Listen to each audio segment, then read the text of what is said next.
Hello dear students, welcome to the online class of machine learning.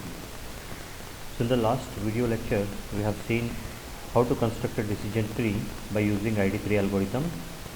The video has been already uploaded in the YouTube channel and I request all of you to go through that video and you have to solve and apply the ID3 algorithm to construct the decision tree. Okay. This is the ID3 algorithm which already I have discussed in the last video session. So what is this ID3 algorithm? What it will do is it acts on the principle of two very important features, that is one is entropy, another one is information gain. Okay, so this entropy and information gain is applied to each and every attribute which is given in the data set, and depending on which attribute is having highest information gain, okay, so which attribute is having highest information gain, so that becomes our root node, okay, and then follows the child nodes. So again for the child nodes also we will apply what is entropy and what is information gain, and then we will calculate the information gain. So again which of the child is having highest information gain, that becomes the next child node, like this. So and it goes on till the data set ends. Okay, so this we have already seen in the last video. So this is an greedy algorithm. You have already studied what is greedy technique, what is dynamic programming. Okay, so always greedy technique will give you optimized solution. Okay, it will give you optimized solution. So this algorithm will also give you the optimized solution because it follows the greedy approach, that it goes from top to bottom, so top down approach. Okay, right. So let us see this algorithm here. This is the name of algorithm ID3, iterative dichotomizer 3, which takes three attributes here. One is example, another one is target attribute, and next is attribute set, number of attributes which is there in the data set. Examples are the training examples. Okay, so here examples are nothing but the training examples. Target attribute is nothing but whose value to be predicted by the tree. Okay, so for example, if we have 4 attributes here in the data set, so we have to take the first one, okay, first attribute, and now we will calculate the entropy and information gain of this first attribute. So this becomes our target attribute. Rest 2, 3, 4 and other attribute, it becomes the just attributes. Okay, so this is the parameters that we have to pass to this ID3 function. Next, first step is create the root node. Okay, so you know how to create the root node, okay, which is having highest information gain value, that becomes a root node. Next, if all examples are positive, return a single tree root with a label equal to plus, okay, because it is a positive node, so hence the label is equal to plus. If the example is negative, then return it with the label equal to minus. Okay, and if attribute is empty, then the return single node tree root. Always you have to return a single node, okay, single node, and if it is empty, then you have to label it as equal to. Okay, so for positive equal to plus, for negative equal to minus. If it is empty, that is you have to label that node by symbol equal to. Okay, otherwise, so we have to we will take one parameter over here, one variable a is nothing but the attribute from the attributes, that is best classifies the example. Okay, so here comes the meaning of what is best classifier here. So best classifier is nothing but the attribute which is having highest information gain, that becomes the best classifier. Okay, so as you can see here, it is the explanation is given here. The best attribute is the one with highest information gain. Okay, so that attribute we have to take it as a root node. Okay, and then correspondingly we will take its child node. Okay, correspondingly, and then for this child node also we will calculate the information gain. Okay, again we will calculate the information gain. Consider it is having 3 child nodes. Okay, which node I have to expand next, so that will be decided by again information gain. Okay, so always we have to look towards entropy and information gain, okay, for a particular given attribute values. Okay, so like this it goes on till it reaches to the last attribute. Okay, and then that's the end of the algorithm. So as you can see here, if you go through these steps, it is again having the same thing. Okay, again we have to find the next node, again classify it either positive or negative or empty. Then again if it is not classified, again we have to go for information gain, calculation of information gain. So this is regarding the ID3 algorithm, very important for your exam point of view also.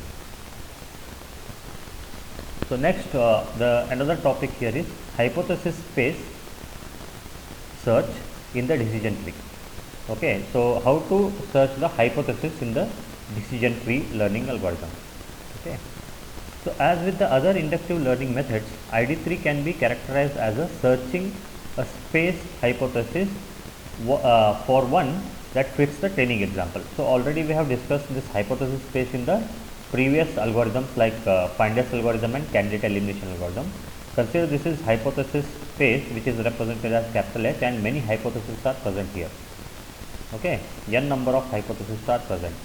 Now hypothesis space is search is nothing but out of this n number of hypotheses, I have to search a particular hypothesis.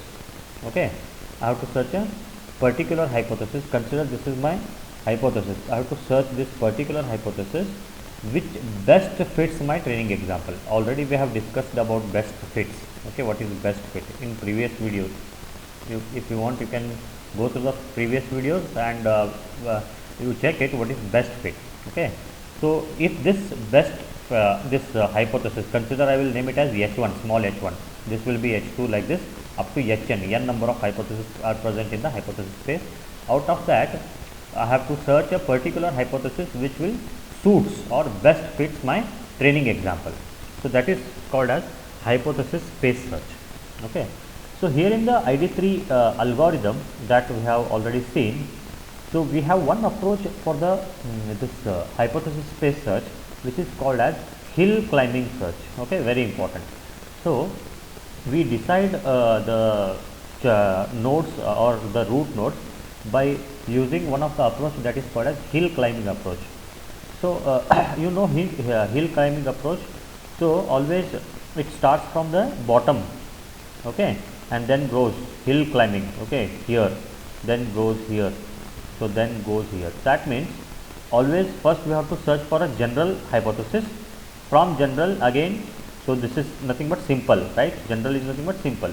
Then go towards somewhat complex, then go towards somewhat complex, again go towards the complex. Okay, always we'll start with the general, that is simple, and then we'll go towards the complex.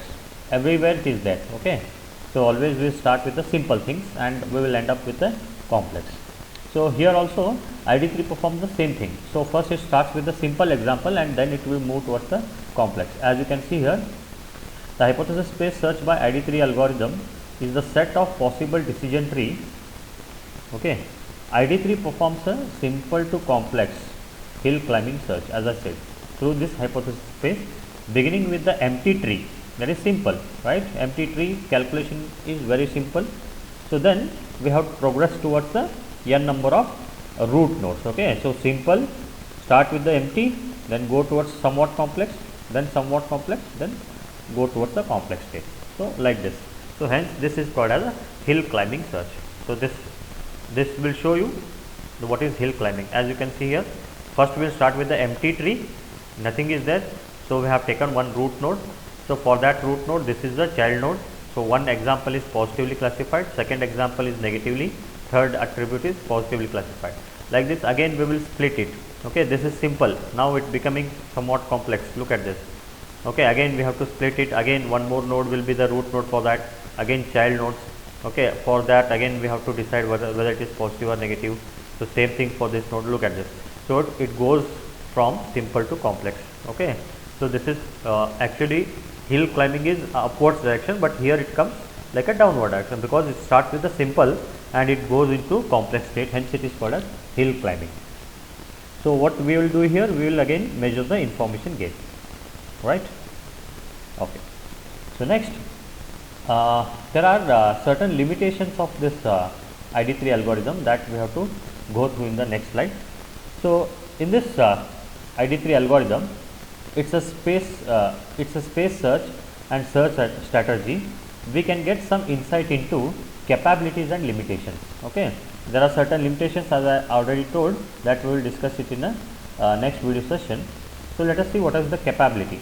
Okay, so ID3 hypothesis space of all decision tree is complete space of finite discrete valued function relative to the available attribute, because every finite discrete valued function can be represented by some decision tree. ID3 avoids one of the major risks of a method that search incomplete hypothesis space. This is one of the very best advantage of our ID3 algorithm. That is nothing but some of the algorithm, consider this is a hypothesis space. What some of the algorithm will do, it will search only this much space, okay, only this much hypothesis which is present in this much space. But ID3 it will not do like this. It will search all this space, all the hypothesis which is present in this space, and out of that it will take out the best one, that it is called as best fit. Okay, so this is one of the advantage of ID3 algorithm over other algorithm. So ID3 will not search only partial space, it will search complete hypothesis. Okay, how many, consider there are 1000 hypotheses in the hypothesis space.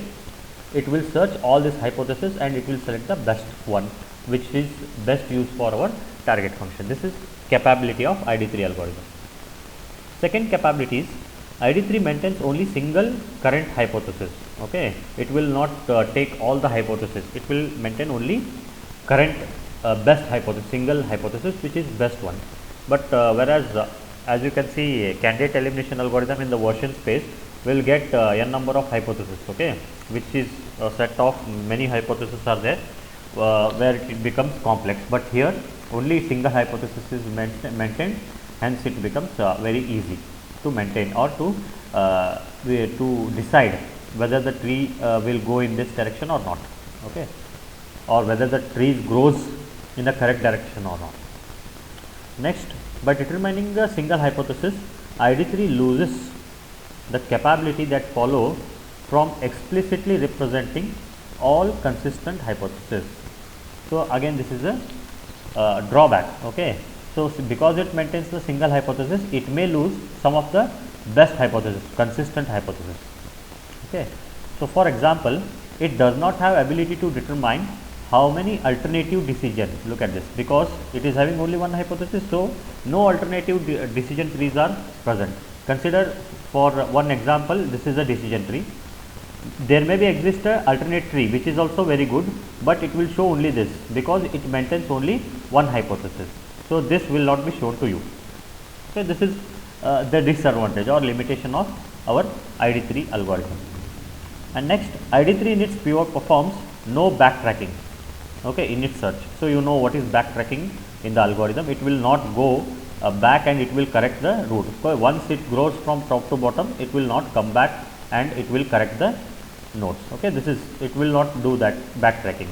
Once it select the attribute to test at every particular level of tree, it never backtracks to reconsider this twice. Okay, so already backtracking technique, you know it in your algorithm subject.